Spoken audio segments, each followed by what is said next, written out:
নমস্কাৰ আপোনালোক সকলোকে পুনৰবাৰ স্বাগতম নসমাই মজিদ বন্ধুসকল বলগতে চামক আজি সন্ধিয়াৰ 7টা গুৰুত্বপূৰ্ণ খবৰ প্ৰথমটো খবৰ নিষিদ্ধ ঘোষিত উগ্ৰপন্থী সংগঠন আলফা স্বাধীনক পুনৰ মক্ষম আঘাত অসম আৰক্ষীৰ তিনিচুকীয়াত উৎখাত আলফা স্বাধীনৰ অস্ত্ৰ ভাণ্ডাৰ জব্দ হল হেকলাৰ আৰু 105 সক্ৰিয় গুলি লগতে জব্দ হল কেইবা কিলো বিস্ফোৰক সামগ্ৰী টেঙেৰীৰ আপাৰ ডিং সংৰক্ষিত বনাঞ্চলত উদ্ধাৰ হৈছে এই অস্ত্ৰ ভাণ্ডাৰ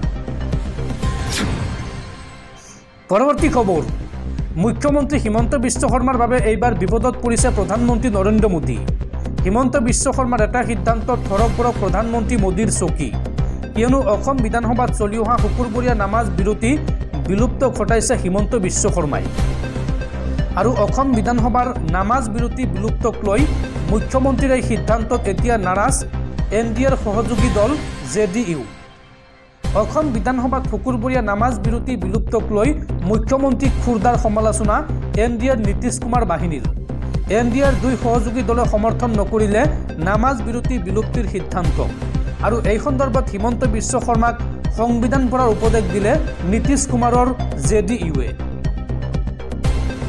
নামাজ বিৰতি বিলুপ্তিক লৈ এইবাৰ মুখ্যমন্ত্ৰীক সমালোচনা এনডিএৰ সহযোগী নীতিশ কুমাৰ বাহিনীৰ এনডিএৰ দুই সহযোগী দলে সমৰ্থন নকৰিলে নামাজ বিৰতি বিলুপ্তিৰ সিদ্ধান্ত হিমন্ত বিশ্ব শৰ্মাক সংবিধান পঢ়াৰ উপদেশ দিলে নীতিশ কুমাৰৰ জেডিইউৱে আৰু সকলো ধৰ্মৰ লোকৰে ৰীতি নীতি বজাই ৰখাৰ অধিকাৰ আছে এই মন্তব্য জেডিইউৰ কাৰণ ধৰ্মীয় পৰম্পৰাক আঘাত কৰাৰ আমাৰ অধিকাৰ নাই এই মন্তব্য কৰে দলটোৱে আৰু মুখ্যমন্ত্ৰী হিমন্ত বিশ্ব শৰ্মাক এইদৰে খুৰদাৰ সমালোচনা কৰে জেডিইউৰ মুখপাত্ৰ নীৰজ কুমাৰে নামাজ বিৰতি বিলুপ্তিৰ বিৰোধিতা চিৰাগ পাছৱানৰ দল এলজেপিৰো নামাজ এটা বিশ্বাসৰ বিষয় আৰু এনে সিদ্ধান্ত গ্ৰহণ কৰা অনুচিত এই মন্তব্য কৰিছে দলটোৱে এলজেপিৰ সভাপতি ৰাজু তিয়াৰীৰ সমালোচনাৰ সন্মুখীন হৈছে মুখ্যমন্ত্ৰী হিমন্ত বিশ্ব শৰ্মা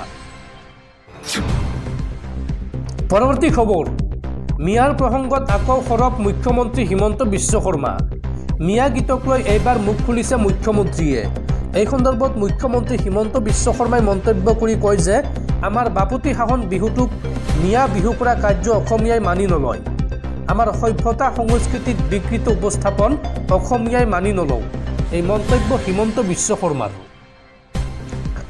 আমাৰ বাপুতি সাহন বিহুটোক মিয়া বিহু কৰা কাৰ্য অসমীয়াই মানি নলয় আমাৰ সভ্যতা সংস্কৃতিক বিকৃত উপস্থাপন অসমীয়াই মানি নলওঁ মিয়া গীত গোৱাক লৈ এইদৰে সৰব হৈ পৰিছে মুখ্যমন্ত্ৰী হিমন্ত বিশ্ব শৰ্মা মুখ্যমন্ত্ৰীয়ে লগতে মন্তব্য কৰি কয় যে এইখন সমাজত জিন যাবলৈ সমাজৰ মৌলিক চৰিত্ৰক মানি চলিবই লাগিব মিয়া প্ৰসংগত পুনৰবাৰ এইদৰে সৰব হোৱা দেখা গ'ল ৰাজ্যৰ মুখ্যমন্ত্ৰী হিমন্ত বিশ্ব শৰ্মাক দৰ্শকসকল আৰু বহুতো গুৰুত্বপূৰ্ণ খবৰ আছে তাৰ আগতে আপোনাক জনাওঁ যে যদি আপুনি এতিয়ালৈকে এইটো ভিডিঅ'ত লাইক কৰা নাই তেন্তে এতিয়াই ভিডিঅ'টোত লাইক কৰি দিয়ক আৰু এনেকুৱা ধৰণৰ ভিডিঅ'সমূহ নিতৌ চাবলৈ চেনেলটো ছাবস্ক্ৰাইব কৰি কাষত থকা বেল আইকনটো প্ৰেছ কৰি ৰাখক পৰৱৰ্তী খবৰ এইবাৰ তৃণমূল কংগ্ৰেছ এৰিলে এপিচিচিৰ প্ৰাক্তন সভাপতি ৰিপুণ বৰাই আজি আনুষ্ঠানিকভাৱে টিএমচিৰ পৰা পদত্যাগ কৰে ৰিপুণ বৰাই আৰু এতিয়া পুনৰ কংগ্ৰেছলৈ ঘূৰি অহাৰ সম্ভাৱনা ৰিপুণ বৰাৰ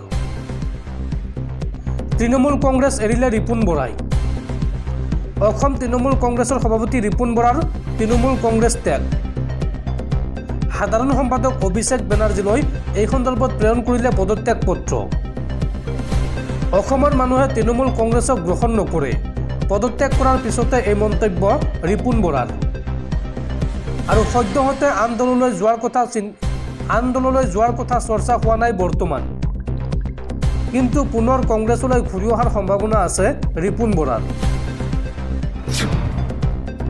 পৰৱৰ্তী খবৰ ৰাজ্যবাসীলৈ ভাল খবৰ অতি শীঘ্ৰে ৰাজ্যৰ লাখ লাখ লোকক দিয়া হ'ব নতুনকৈ অৰুণোদয় আঁচনি আপুনি এতিয়াই ৰেডি কৰক বা যোগাৰ কৰি ৰাখক কেইবাটাও গুৰুত্বপূৰ্ণ নথিপত্ৰ অৰুণোদয় আঁচনিক লৈ ৰাজ্য চৰকাৰৰ বৃহৎ সিদ্ধান্ত একাংশ লোক বঞ্চিত হ'ব এইবাৰ অৰুণোদয় আঁচনিৰ পৰা কোনসকল লোকে অৰুণোদয় আঁচনি নাপাব বা কোনসকল লোকক অৰুণোদয় আঁচনিৰ যোগ্য বুলি বিবেচিত কৰা নহ'ব চাওঁ আহক।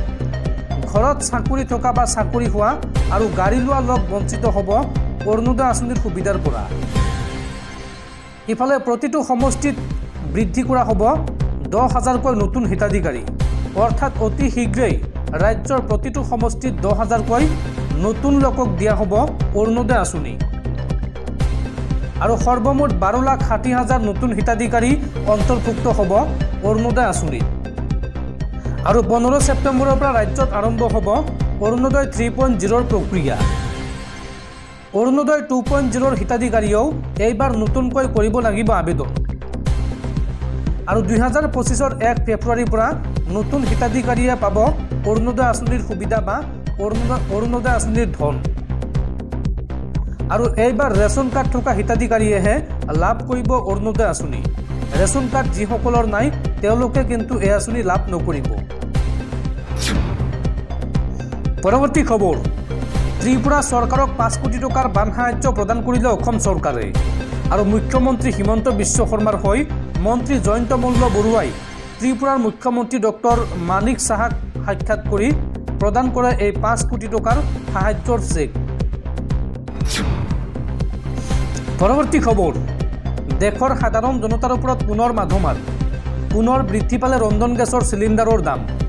মাহৰ প্ৰথম দিনটোতেই বৃদ্ধি পালে ৰন্ধন গেছৰ চিলিণ্ডাৰৰ দাম। আজিৰ পৰা বৃদ্ধি পালে ব্যৱসায়িক চিলিণ্ডাৰৰ দাম। তেল কোম্পানীসমূহে বৃদ্ধি কৰিলে এই চিলিণ্ডাৰসমূহৰ দাম। 19 কেজিৰ প্ৰতিটো ব্যৱসায়িক চিলিণ্ডাৰৰ দাম বৃদ্ধি হৈছে 39 টকাকৈ। আৰু 1 ছেপ্টেম্বৰ অৰ্থাৎ আজিৰ পৰা কাৰ্যকৰী হোৱাকৈ বৃদ্ধি কৰা হৈছে প্ৰতিটো ৰন্ধন গেছৰ চিলিণ্ডাৰৰ দাম। পৰৱৰ্তী খবৰ, উজনি অসমবাসীলৈ ভাল খবৰ। ডিব্ৰুগড়ত স্থাপন হ'ব মুখ্যমন্ত্ৰীৰ কাৰ্যালয়। আৰু এতিয়াৰ পৰা মাহত 4 দিন ডিব্ৰুগড়ত থাকিব মুখ্যমন্ত্ৰী হিমন্ত বিশ্ব শৰ্মা। উজনি অসমৰ ৰাইজে আহিব নালাগে গুৱাহাটীলৈ। এইবাৰ ডিব্ৰুগড়ত স্থাপন হ'ব মুখ্যমন্ত্ৰীৰ কাৰ্যালয়। আৰু এতিয়াৰ পৰা মাহত 4 দিন ডিব্ৰুগড়ত থাকিব মুখ্যমন্ত্ৰী হিমন্ত বিশ্ব শৰ্মা। উজনি অসম আৰু উত্তৰ অসমৰ উন্নয়নৰ বাবে এই সিদ্ধান্ত মুখ্যমন্ত্ৰী হিমন্ত বিশ্ব শৰ্মাৰ। ডিব্ৰুগড়ৰ মুখ্যমন্ত্ৰীৰ কাৰ্যালয়ে নিৰন্তৰভাৱে উন্নয়নৰ কাম কৰিব। ফেচবুক লাইভ যোগে এই গুৰুত্বপূৰ্ণ ঘোষণা মুখ্যমন্ত্ৰী হিমন্ত বিশ্ব শৰ্মাৰ। পৰৱৰ্তী খবৰ, আজি হৈছে মাহৰ প্ৰথমটো দিন অৰ্থাৎ 1 ছেপ্টেম্বৰ। আৰু আজিৰ পৰা দেশত সলনি হ'ব কেইবাটাও গুৰুত্বপূৰ্ণ নিয়ম। আৰু ইয়াৰ পোনপটীয়া প্ৰভাৱ পৰিব আপোনাৰ জীৱনত। আজিৰ পৰা দেশত কি কি নিয়মৰ সাল সলনি হ'ল চাওঁ আহক। 1 ছেপ্টেম্বৰ অৰ্থাৎ আজিৰ পৰা দেশত সলনি হ'ল কেইবাটাও গুৰুত্বপূৰ্ণ নিয়ম। আপোনাৰ দৈনন্দিন জীৱনত প্ৰভাৱ পেলাব পাৰে এইসমূহ নিয়মে। সামগ্ৰীৰ মূল্য বেংক বন্ধ আৰু আধাৰ কাৰ্ডকে ধৰি সলনি হৈছে বহু নিয়ম। 1 ছেপ্টেম্বৰ অৰ্থাৎ আজিৰ পৰা দেশত কাৰ্যকৰী হ'ল LPG চিলিণ্ডাৰৰ সংশোধিত মূল্য। 14 কেজি ঘৰুৱা চিলিণ্ডাৰৰ দামত কোনো পৰিৱৰ্তন হোৱা নাই। কিন্তু 19 কেজি বাণিজ্যিক চিলিণ্ডাৰৰ দাম বৃদ্ধি পাইছে। 19 কেজিৰ প্ৰতিটো বাণিজ্যিক চিলিণ্ডাৰত 39 টকাকৈ দাম বৃদ্ধি পাইছে। আৰু লগতে এটিএফ আৰু CNG PNGৰ মূল্যৰো সাল সলনি হৈছে। আৰু 14 ছেপ্টেম্বৰৰ পূৰ্বে আপুনি কৰিব লাগিব আধাৰ কাৰ্ড আপডেট। UIDAIৰ বিনামূলীয়া আধাৰ উন্নীতকৰণৰ সময়সীমা বৃদ্ধি কৰিছিল 3 মাহলৈ। আৰু আধাৰ কাৰ্ডৰ নথি আপডেট কৰাৰ অন্তিম দিন হৈছে 14 ছেপ্টেম্বৰ। ছেপ্টেম্বৰ মাহত ক্ৰেডিট কাৰ্ডক লৈ আহিব নতুন নিয়ম। আৰু আজিৰ পৰা প্ৰবঞ্চনামূলক ফোন কলৰ পৰা ৰক্ষাৰ বাবে নতুন ব্যৱস্থা গ্ৰহণ কৰা হৈছে। টেলি মাৰ্কেটিং স্থানান্তৰিত হ'ব ব্লকচেইন ব্যৱস্থালৈ। আৰু লগতে ছেপ্টেম্বৰ মাহত 16 দিনকৈ বন্ধ থাকিব চৰকাৰী বেংক। আৰু আজিৰ পৰা ৰাজ্যত বৃদ্ধি পাইছে গাখীৰৰ মূল্য। প্ৰতি লিটাৰ গাখীৰৰ দাম বৃদ্ধি পাইছে 3 টকাকৈ। লগতে দাম কমিছে মদৰ কেইবাটাও ব্ৰেণ্ডৰ দাম কমিছে। মদৰ দাম কমোৱাৰ সিদ্ধান্ত গ্ৰহণ কৰিছে অসম চৰকাৰে।